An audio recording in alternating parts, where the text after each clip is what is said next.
Hi, everyone. My name is Steve Bell, and I am presenting an Ask the Expert on CMDB basics today. Welcome. This is me. I'm a MVP with the community. My expertise is in the CMDB area, asset management, discovery, service mapping, and the entire ITOM world, also integrations, and I'm a heavy scripter. I have over 150 articles and videos out on the community, and a lot of these focus on the scripting side.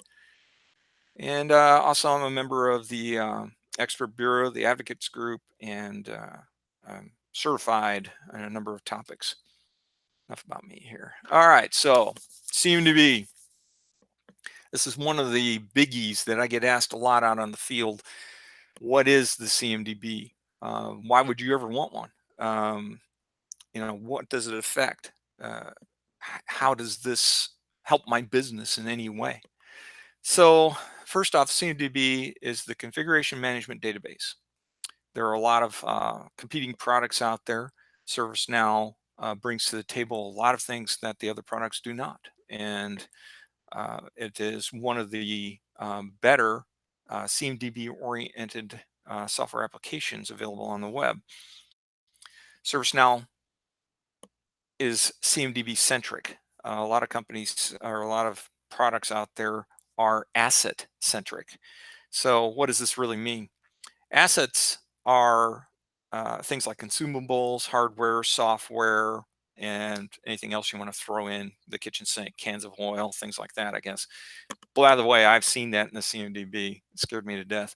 Um, the CMDB really gives you the ability to track your assets, true, but it's not financially oriented. It's more oriented towards the overall technical side. So for the device, let's say it can be a computer, you're storing the information down about that computer. This can be done a number of ways. It can be done manually. It can be done automatically through discovery or something like service mapping. It can be done through an external system like SECM. It can be uploaded through an Excel spreadsheet, let's say, and bringing in all sorts of data in. The manual side of things is rife with problems. We'll be getting into that here shortly, but just kind of give you an idea of where the data can come from and what you want to store in there. So, some examples of what you'd want to store in your CMDB: computers again, laptops, desktops, servers. You can put your routers in there, your switches, anything having to do with your network. You can stick things in there like thin clients, and you get the idea. You can even set up ways of tracking uh, things like AS400s, other mainframe type components. It gives you the capability of getting into great detail with this. So for a computer, let's say you can store down the information about what kind of hard drives it has on board, with each one being its own CI. What's a CI? CI is a configuration item. It is what's actually being tracked in the database. So who actually consumes this information in your organization? Well, it could be your help desk, your service desk. It can be anything having to do with service management. So the guys that actually are maintaining your devices, and then asset management can utilize it. ServiceNow, being CMDB centric, the asset management applications are actually set to one side and interact with the CMDB while keeping their own financial information segregated. This, by the way, is huge. I really like that model. Then incident problem change all can use the CMDB. They can bring in information the from the database and make use of it while working an incident, let's say. Or they've got a particular problem server out there, and after a number of incidents have been filed against it, then they create a problem and begin doing, you know, impact analysis and problem analysis and a whole bunch of things. What's nice about all this is it all ends up being inside ServiceNow, or can be, and it gives you a single record of source for everything. So there's some big thumbs up for having the CMDB and all of these different services inside ServiceNow, and being able to then make them available to your organization. Another one that's often overlooked is the ability of your auditing team through the GRC application to track individual CIs inside the CMDB and actually set up a regular auditing process against those CIs. So there's a lot of things that can tie into the CMDB and give you expanded functionality surrounding it. So what does this really mean? It means the CMDB itself is exceedingly important to a lot of ServiceNow applications and functionality. It has a double-edged knife on that. What's ugly about it is that if your CMDB is unreliable, um, then people won't use it, and this particular model all comes apart. So a little bit more on what actually gets stored in the CMDB. From the hardware perspective, the usuals are computers, servers, if you will, and we can even break that down further. Windows servers, Linux servers, Unix servers, mainframe computers. Anything that would have a maintainability aspect to it is a good candidate for your CMDB. This also goes for software. Applications that run on these devices can be tracked, and you can derive counts from those. And those counts then can be used to help reconcile software licensing. These kind of things are extremely important to your organization and ability to avoid fines and also reduce costs. So CMDB, a healthy CMDB with accurate data in it should be the goal of any company. And ServiceNow gives you an excellent ability to do that. I'm not going to dig down terribly deep on the technical side on this particular presentation. I'll be doing that in future presentations with the CMDB, but we will be getting into things like table names and locations and relationships between tables and relationships between CIs. So we will be discussing some of the technical side on this, but not in depth like I usually do. This is an overview and introduction. What's a CI? Those are the things you actually put into the CMDB, and configuration item is how things are tracked in the CMDB. It's how things are set up between relationships. So if I have a relationship between a server and some sort of web service application that runs on that server, then I can actually represent that inside of ServiceNow. Okay, a little bit more on relationships. These relationships can actually be visualized through what's called business service map. This map is available from any CI. If a relationship exists, the map will show it. And there are a number of different types of relationships that can be represented. And I'll get into that a little bit here and show some of it off, hopefully if I've got some time here at the end of the pre-zone. Yeah, because we've got David and Alan who say they want to designate subprod environments. So we can work on that a little later. Yeah, that may be something I actually respond to them outside of the presentation. So, okay.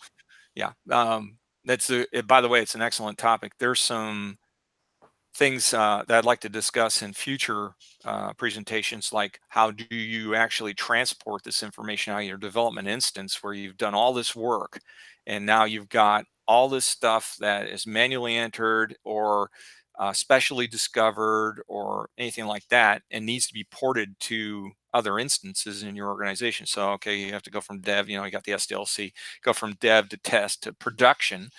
How do I get this thing actually activated in production? And that's a whole different ball of wax. So we want to just kind of go over what the basics are this time around. And in a future presentation, I'll get into some more of the ugly technical details on how to make this work. And there's a lot of different things that are very useful. On the surface, for your general user, ServiceNow is extremely easy to use. When you go start digging down and you get into the special cases or the deployment cases, then it requires some explanation and some training. And hopefully I can do some of that here in another session. Okay, so little bit more on this. You can tie together invented services to your actual discoverable CIs. So, what is discoverable? Discoverable means it can automatically be found on your network by some tool. This can be discovery, service mapping, SECM, BMC, any of a number of tools do discovery. Those tools create, their records, their data. That data can be imported into ServiceNow, and those relationships that are found. And not a lot of those tools external to ServiceNow do a good job with relationships, by the way, but some of them do record relationship information. That can be imported into ServiceNow and will automatically wake up to the relationships between CIs. So that's discoverable.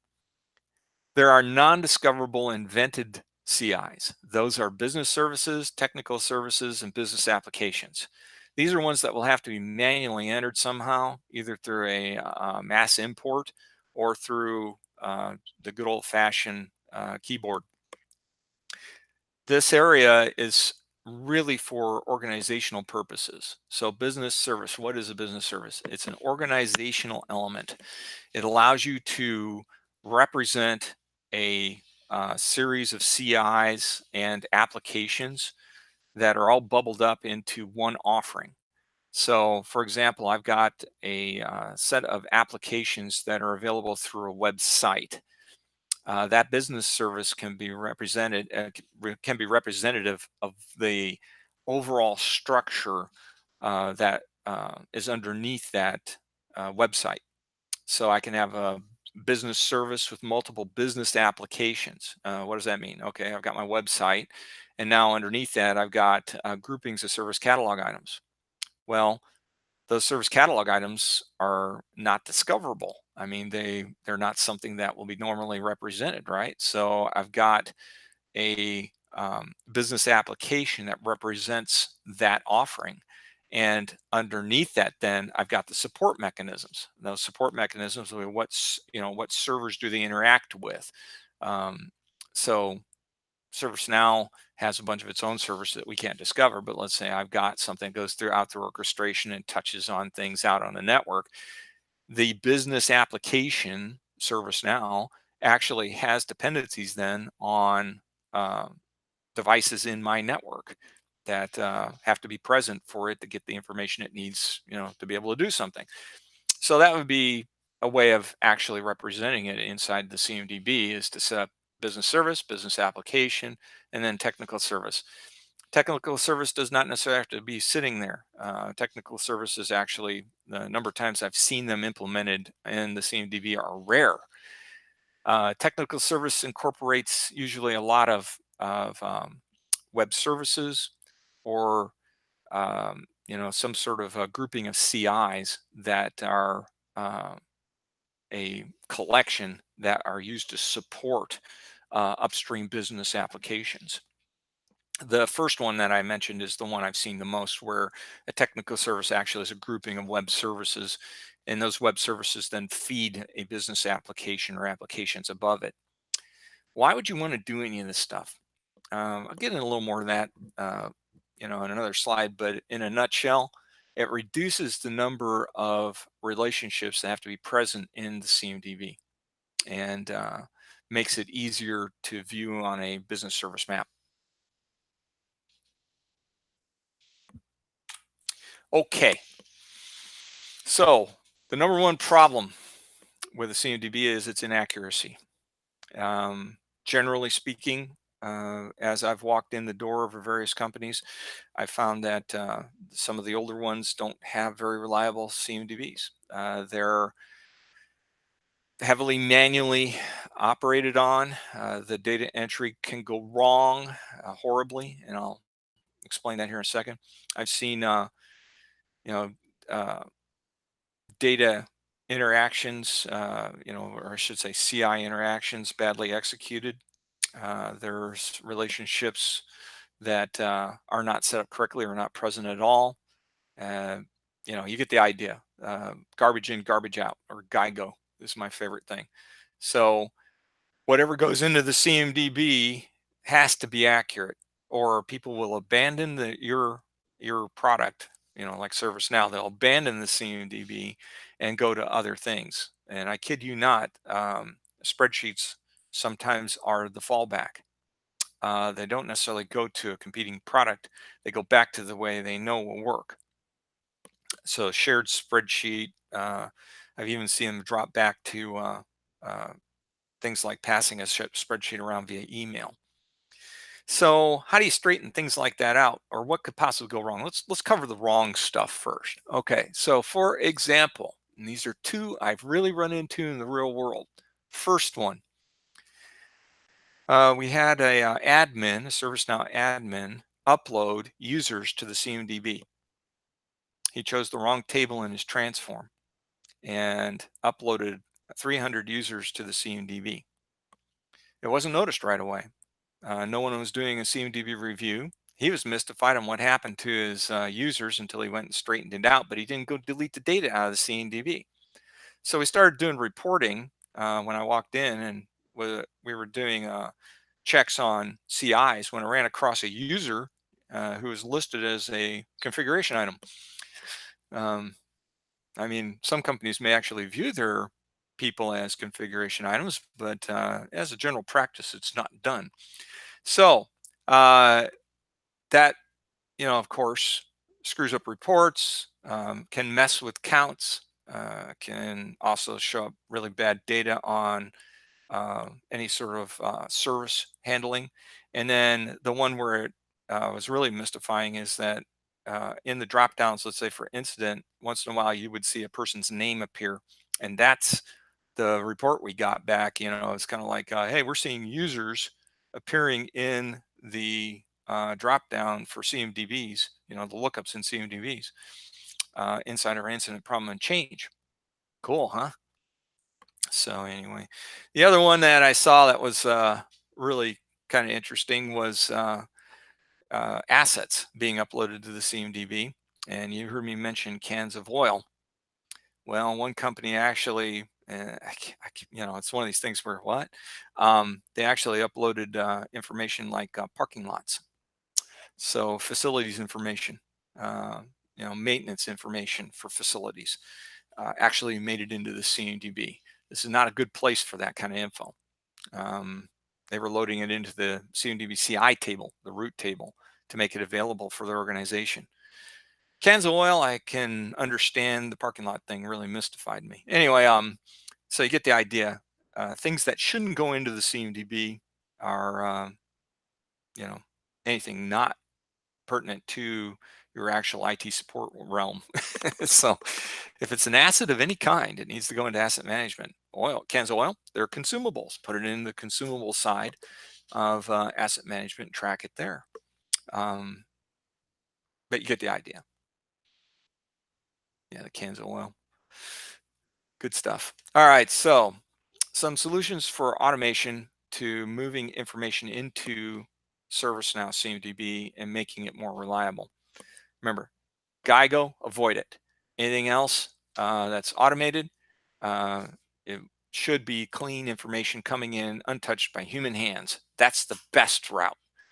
Well, with the mass uploads, you have the potential for data entry problems. Again, like the users being loaded into the CMDB, but also it is the best way of loading in things like business services, business applications, and their relationships. So to me, this is better than hand typing in a zillion records into ServiceNow directly, and it will allow you to view it all in one place, similar to list view, but much more easily edited and changed in mass. So Excel spreadsheets much more responsive for large edits. And I highly recommend this route when doing business services, business applications, technical services, and any relationships that they have with each other or with the downstream actual discoverable CIs. Discovery, ServiceNow Discovery is awesome. It goes out, it's clientless, doesn't require a piece of itself or to be installed anywhere in the various the various locations you're going to want to scan.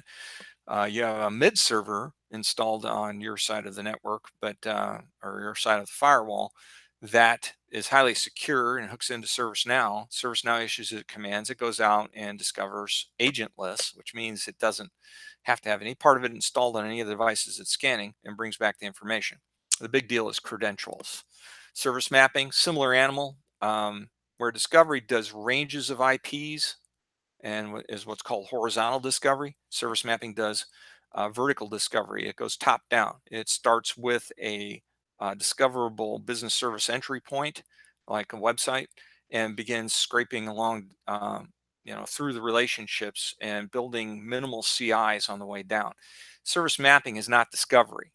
It has similar functionality in that it constructs relationships and CIs, but service mapping is more for what is the actual support structure versus discovery. You might have to discover several different layers of your network in order to pull that kind of information together, and you're not guaranteed it's all there. So I really look at them as complementary products and highly recommend implementing both. Discovery first, and then service mapping second when you're a little more mature in your organization for CMDB. Cloud management, another really great product for discovering things like AWS. You can do those kinds of discovery with discovery, but cloud management takes it an extra step further and actually goes out, picks off your zones, picks off regions, picks off data centers, things like that out of AWS, Azure, VMware, all cloud stuff. And then external sources can be brought in as well.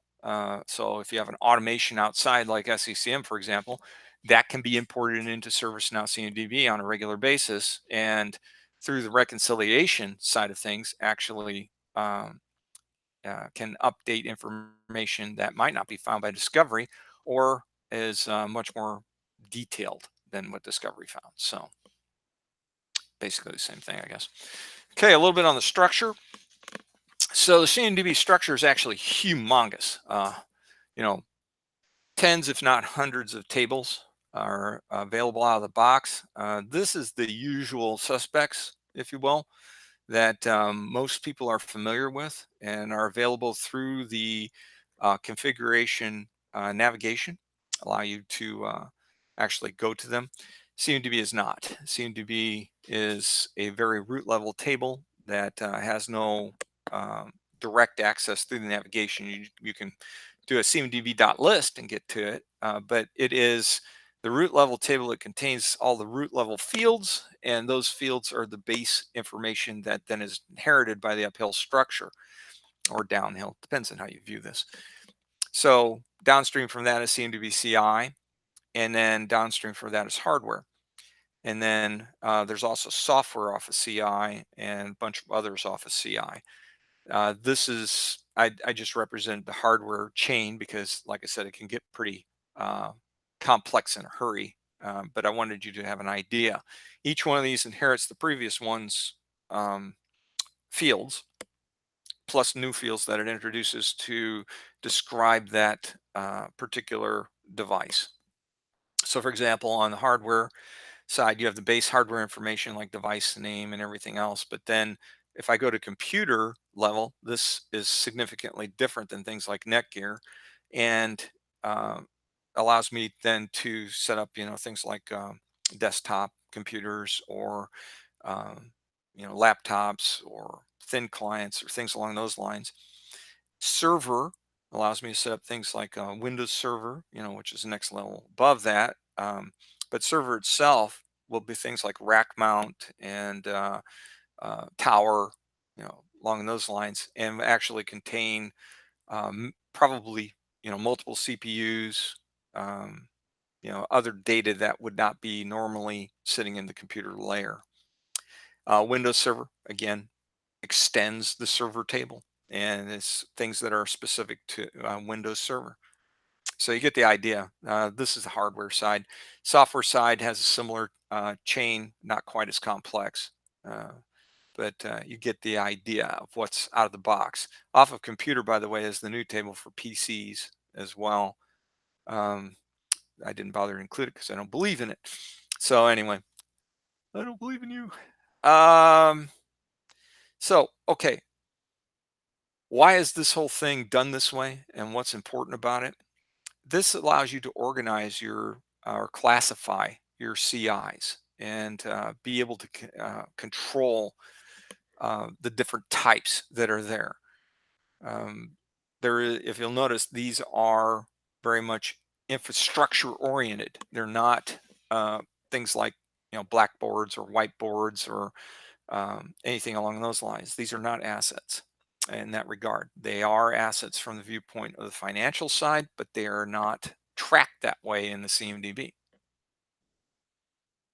So this is often for the hardware side the most often used tables for the CMDB structure. By the way, a record stored in Windows Server, for example, appears all the way down the chain here. It does not appear in Netgear, but it does appear in server, it appears in computer, it appears in hardware. And only the fields specific to those tables and what's inherited from it are actually shown, but you will see the class. So even on the CMDB level, the Windows Server is there, and you will see the name of the device, the class of the device, which will be Windows Server, and a variety of other information that is in the fields on this level. They're all tied together through what's called a system ID or sys-ID, and that is the unique key that is available on each layer. This is known as a hierarchical data structure for those of you who are interested, and I've gone into that in other sessions we've done. But suffice it to say, that's why this is set up the way it is. Hierarchical data structures are for very, very fast reads, moderately fast updates and inserts, and unfortunately have the flip side of that where it's extremely slow to delete them. All right, a little more on relationships. You have several ways of getting data in to ServiceNow, and these are the ones that can be used to actually create relationships in the relationship table. That relationship table is CMDB rel CI. There's a separate one for service mapping, but this one's the one that is used by the regular CMDB. This particular relationship table is what actually shows up in the business service maps when you go to display one off of a CI. So this is the table. Anything, and it all it is a parent-child relationship table. It has a sys-ID for the parent, a sys-ID for the child, and the type of relationship, and that's all it's stored there. So this is a one-to-one mapping, if you will, and it shows simply parent-child. You have out of ServiceNow, out of as far as getting this information in, you have two automation points, actually three, but these two are the biggies, and that's discovery and service mapping.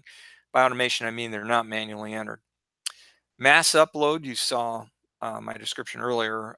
This one's extremely useful for the business service and technical service side. It also can be used to upload relationships that haven't been discovered yet. And unfortunately, you can get duplicates in a sense there if you don't match it with the way ServiceNow recognizes this. And this is a technical issue and one that I'll cover in a later presentation, but suffice it to say, mass uploads can be a problem for discoverable CIs. Manual entry is just a problem altogether. I can get the relationship wrong. I can set up duplicate relationships. I can do a whole bunch of terrible things. I tend to tell people when I walk in the door, I don't ever want to see this again. I like the mass upload idea. That's great. But manual entry needs to be restricted to 1 or 0 people and, just set on the shelf unless, there's some emergency that has to be addressed. And I can't envision anything like that really on this sort of stuff. That's pretty much it on this. Business services are not discoverable, remember. So just want to throw that back out there again. Okay, so what are the relationship types? There's actually about 30 out of the box, maybe a little more than that now. These are the ones that I see most commonly used. And let me give it just a little explanation on these things so that you get some idea of why I bother to show them in the first place. Um, so they're kind of interesting because some of these can be interpreted by the business itself. So the company that actually utilizes these can look at these and go, well, this is going to be our standard for representing this.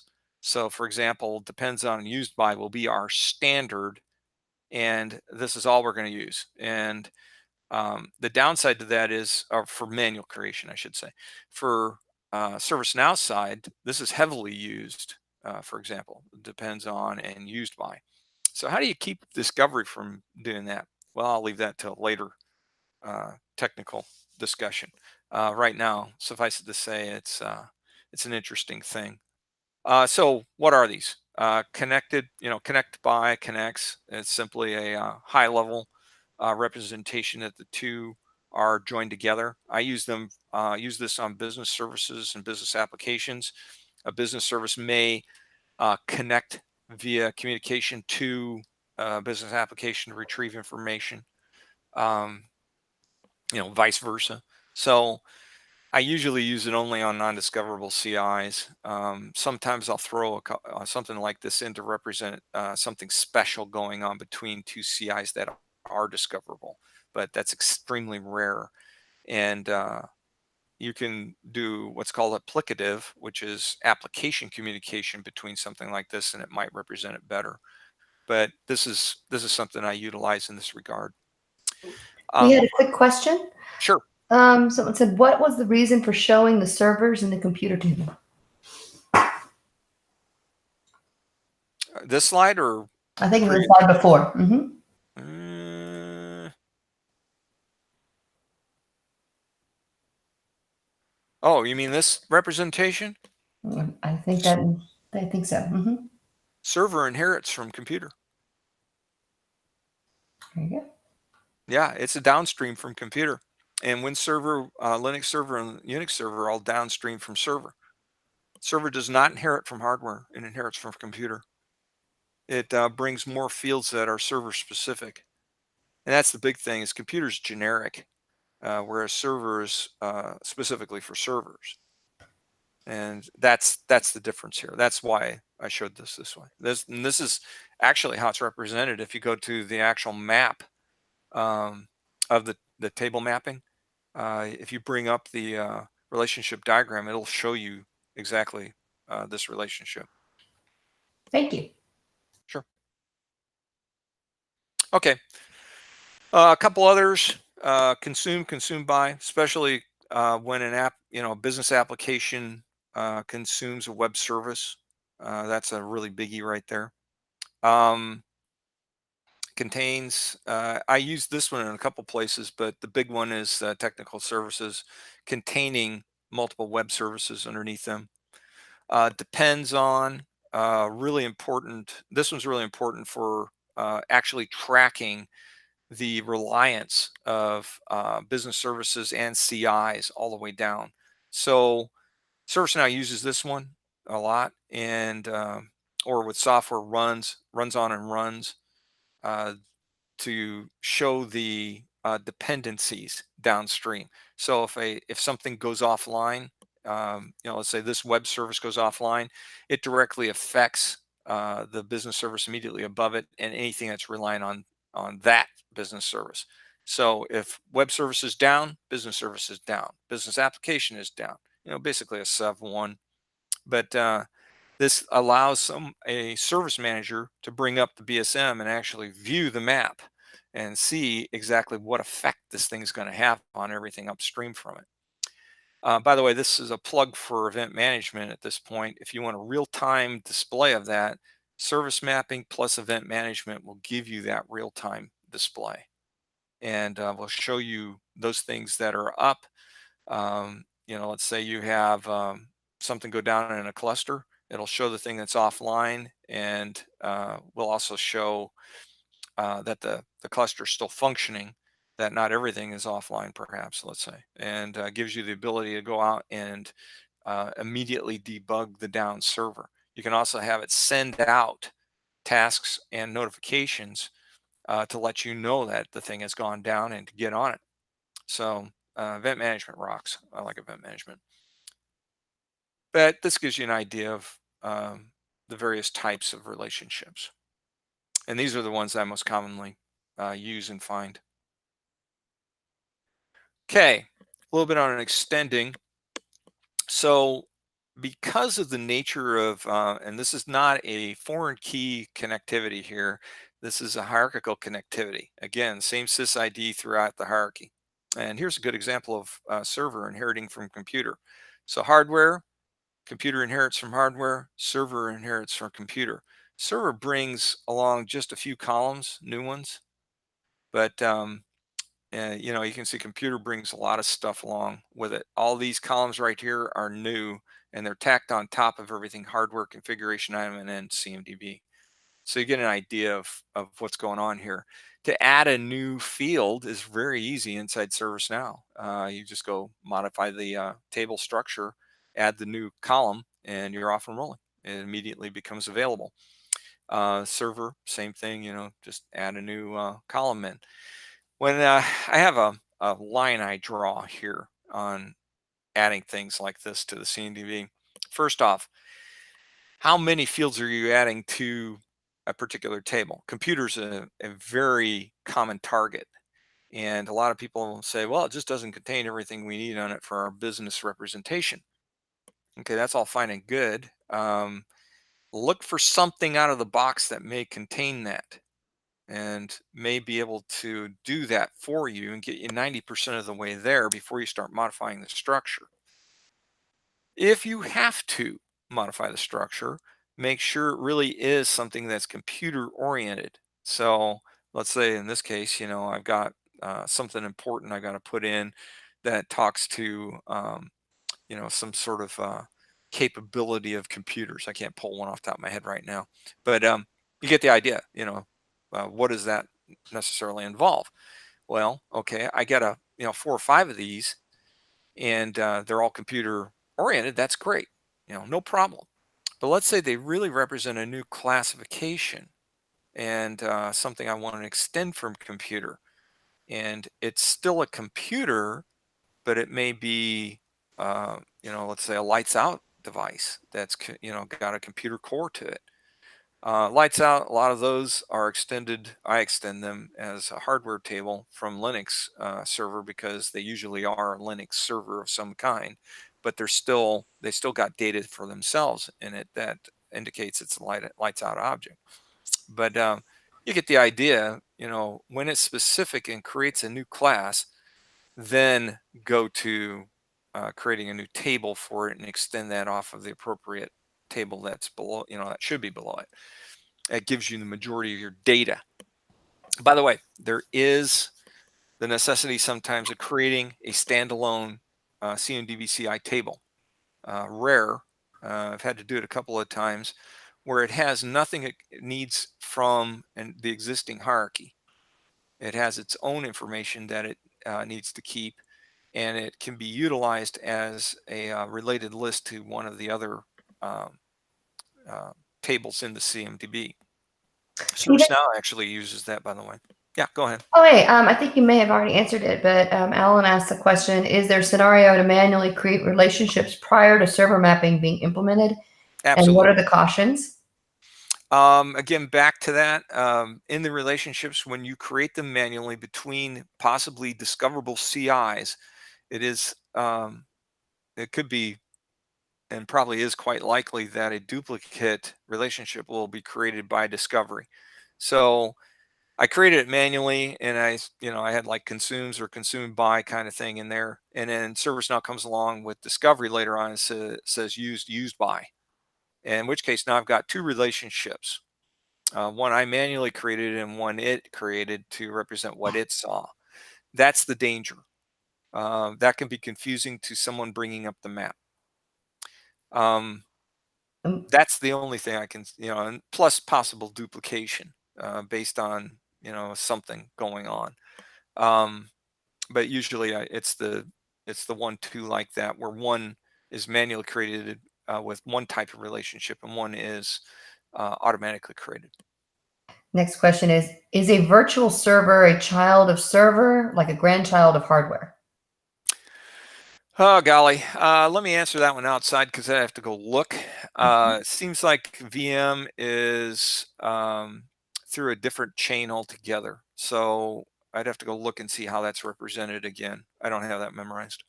Okay. But yes, it is.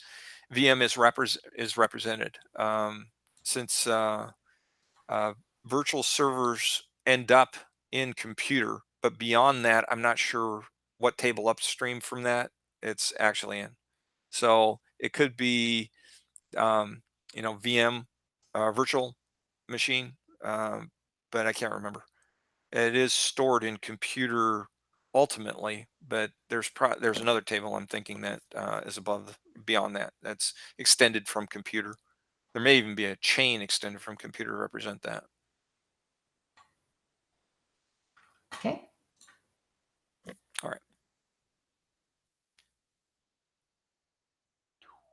All right. So external data sources. This is one I live, eat, breathe, deal with every day. Um, you have so many different possibilities going on here. It really is dependent on, um, your organization and the complexity of the organization before they adopted ServiceNow.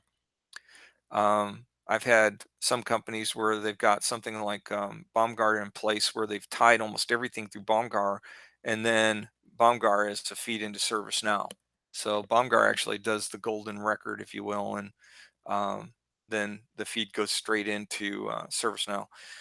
But you can have BMC, you can have SCCM, you can have Hewlett Packard's product, and it's legion. There's tons of different discovery products out there, and all of those can be pumped into the CMDB. To do that, you must set up a reconciliation table entry for that particular inbound source and create um, a discovery golden source. If that's SCCM, fine. But you need to set up records for manual entry and manual upload, um, discovery, if you've got it installed on top of things, service mapping, all these different things have to have a reconciliation record. This is not done for you out of the box. Just a big one to watch out for. This is something you have to do as an admin and set this up. The consequences of not doing this are what? Big one is data can be stepped on. So let's say SCCM is my true golden source for Microsoft Windows servers. It brings all the software and all the hardware in detail across and drops it into the CMDB into the appropriate tables. If I don't designate that SCCM in the reconciliation table as my number one source of things for those tables, then along comes discovery and may actually overwrite that information and not be kept from doing it. And it could actually put down inaccurate information. It could wipe out fields if I don't tell it not to. It can do all sorts of terrible things to that data from SCCM. So to keep this from happening, ServiceNow created what's called the reconciliation table. This is not software asset management reconciliation. Nothing to do with that. So don't get them confused. This is a discovery source reconciliation that says if I've got a record set up in this table for this source, that represents, let's say, server, and I say SECM is only for Windows Server, then it would be the Windows Server table. Nothing else can write over that record. And which point then everything else that comes along, if a field's empty, it'll fill it in. But if the field is filled in by SECM, it won't touch the data that's sitting there already. So Go ahead. specific attributes can be designated as updatable by the CCCM versus discovery. That's the Yes, question. yes, you can go field level or table level. Those are your two options. And it's not often I see the field level stuff go in. Usually it's table level. And again, if the field is blank and a secondary discovery source comes along and has that data, it will fill it in. But if your primary does suddenly discover that information later, it will write over the top of the secondary. And now that I got you, we got to go back a second. Could an example of a new class be several hundred wide area network nodes that compromised our WAN? And where would a logical place to create the class? Yeah, as far as nodes are concerned, it gets kind of tricky. So that one, let me answer that outside. There are, as far as node representation, ServiceNow's got its way of doing it. That I've had to implement it differently in some companies to represent a actual node.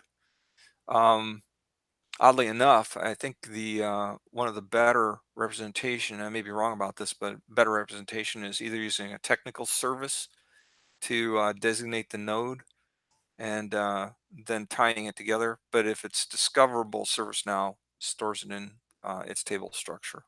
So if it's non-discoverable and it's representational, I think the best way to store it down would be through a technical service. And the technical service you'd have to set up the relationships, which means an import.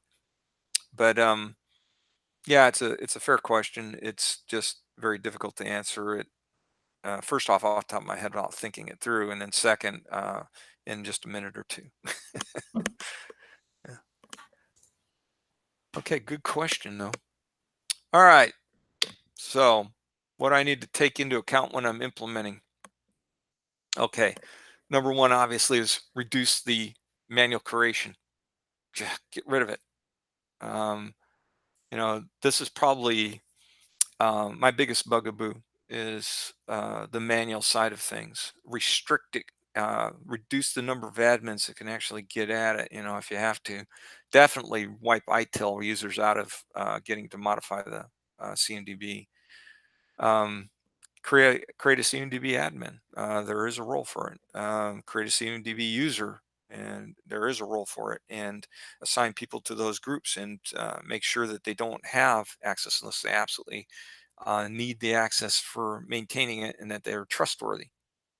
I usually reduce this to admin, and the admin's the responsible party. If the admin screws up, they can usually undo it without having to run around asking somebody. Um, Manual uploads, definitely admin only. And, you know, again, here, if you got discovery in place, manual uploads really is only for business services, business applications, or technical services. Review your relationships. Go in and look at these. Look for duplicate relationships. Look for ones that don't make sense. Check manual versus automated. You can see who actually put them in. If it was a human being who put it in, a user, it then becomes a suspect relationship in my book. So if you're automating for the first time and you've got a lot of this stuff that's been manually entered, look carefully after the first discovery and see what kind of relationships were created and if any of them are duplicates, and then if any can be scraped out that were manually created. I deleted several hundred out of a table recently for one of my customers after they turned on discovery, because it created all these different ones based on discovery's paradigm, and that was found to be actually better than the one that the company had come up for the manual entries. So a little cleanup. Look for loopbacks. Loopbacks are nasty little buggers. All right, so here's a possibility. I have a cluster, and it's been manually set up, manually entered, about to start, putting in discovery. That cluster then goes to servers down beneath it. Those servers go to perhaps other servers down beneath them. And I've actually found this set up this way, where down about 4 layers, there is a server that depends back on the originating cluster. So that's what's known as a loopback, and that is illegal. It causes serious problems with anyone trying to do recursive chaining down through the structure, and actually it will cause that to error out. It could cause problems with other things. I have not seen it cause. I've seen it cause a problem with the business service map, which does its own recursion to display things, and it gets screwed up because of it. But they handle it. They handle the error outs and still attempt to display the map as correctly as possible. Again, these are usually manual entries that are, uh, it's just basically someone got lost in the picture and looped it back on something they didn't mean to. So, what actions are needed to take for duplicate records? On duplicate records, there are tools, a tool that ServiceNow provides in service mapping to actually go through and do deduplication. The um, Beyond that, I've done things like export um, suspect duplicate records out of the computer table into an Excel spreadsheet and dedupe them there, hunting for duplicate names and serial numbers. It can be tedious. It can also be problem prone that you've missed it. It may take several sweeps to go through and dedupe tables. It is non-trivial, no matter how you approach it. And um, the relationships, you can have several thousands of relationships that have to be looked at, and those deduped based on the parent-child side of things. So again, ServiceNow first, if you've got service mapping installed. Second, I've used it to actually uh, help me out a lot, is Excel's capability of deduping um, based on a column. So my difficulty with Excel is that it takes a little while to set it all up, and then once you set it up, you've got to do it on multiple keys sometimes. So you've got to have name, serial number, something else, perhaps and class to find the dupes. Manual entries can cause a high possibility of duplications because a mistyping of a serial number, let's say. Name may be the same, serial number slightly different, and that requires a manual look-see. Duplicates are a problem. And Manny asks, how can we create relationships between two classes? For example, a network switch and a UCS equipment, or switch to Windows CI and apply that custom relationship to be applied for the entire CI class type. Yeah, that one's one I get asked a lot. You can do it through a business rule check, but when you are adding a new CI, but the difficulty here is that how do you know which of the class, which specific CI you're tying to? Remember, it's a parent-child based on SysID. How would you know what the child is, let's say, if I put a new parent in? Or how would I know what the parent was if I put a new child in? How do I automate that? If there's a single parent for a class above, which is unlikely, then yeah, it'd be pretty easy to set up a automation to actually automatically tie to that parent for any new child in a different class that's being created. But as far as just a generic uh, relationship establishment between two different classes, um, you can set up a base one where I just recognize that table as the parent table, but I don't have a specific CI. And it's very specific in the relationship table, so it has to be CIs.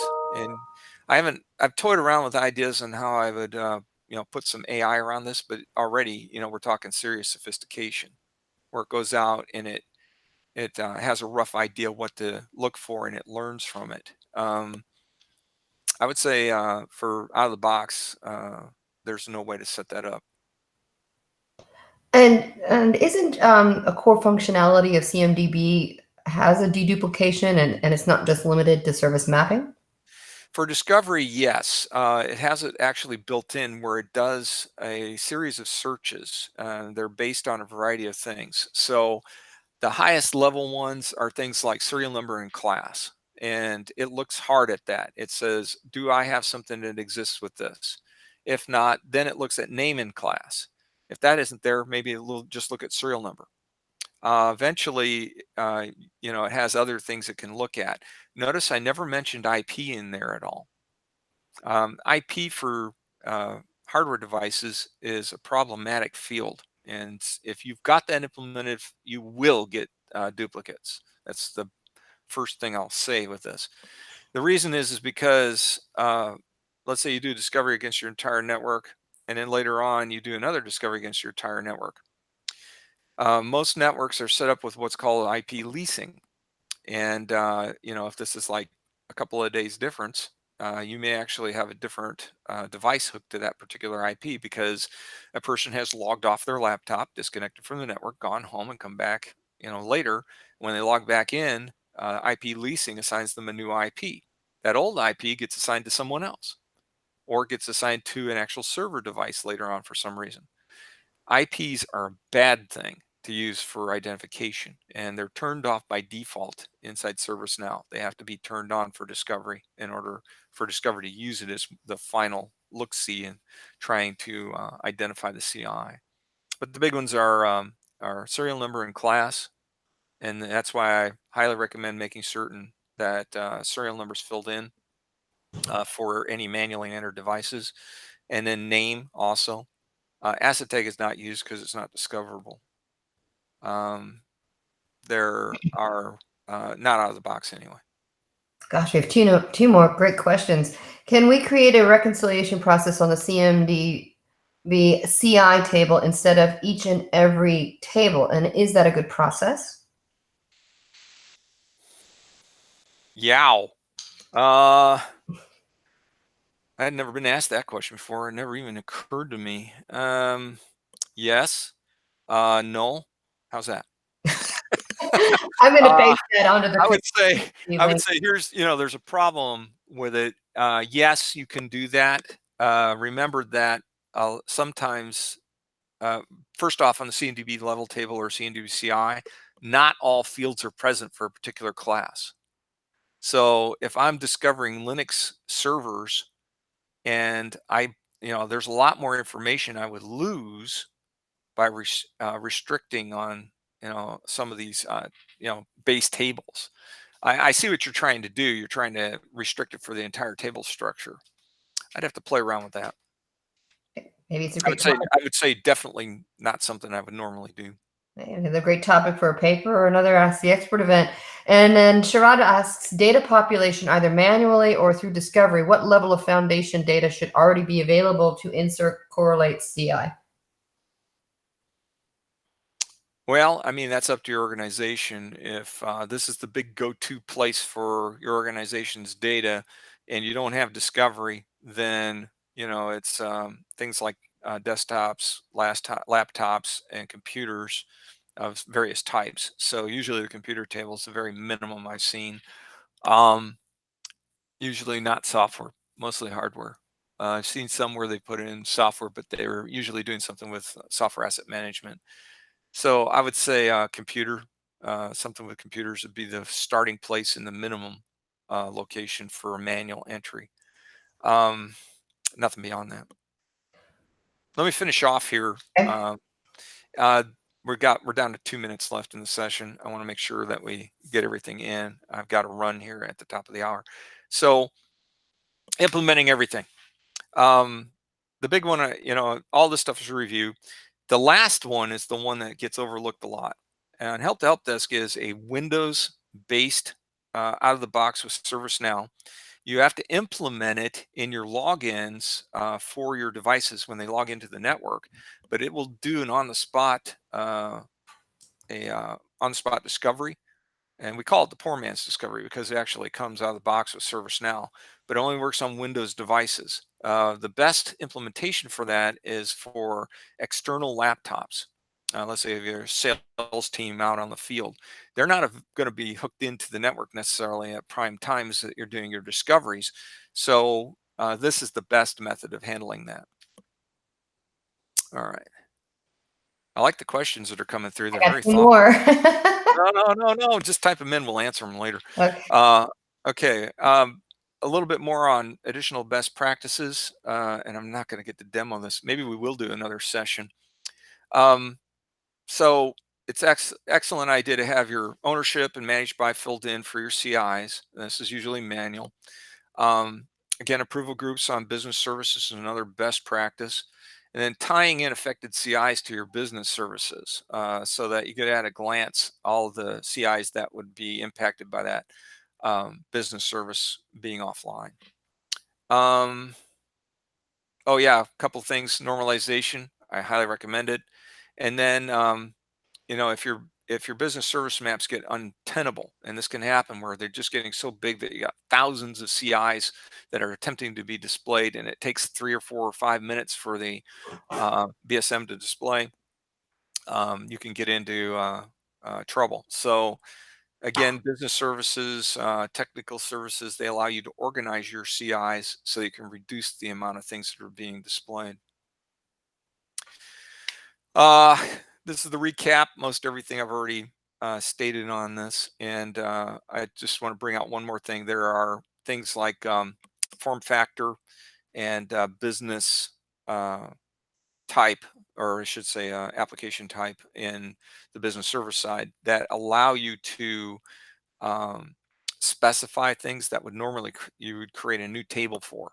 It's not necessary. Again, laptops, desktops, thin clients, stuff like that can all be represented through form factor in the computer table without extending it as a custom table. And then we got some resources out in the community. I wrote a bunch of articles here that I've gone ahead. We're going to post this presentation out to the community so that you can download it.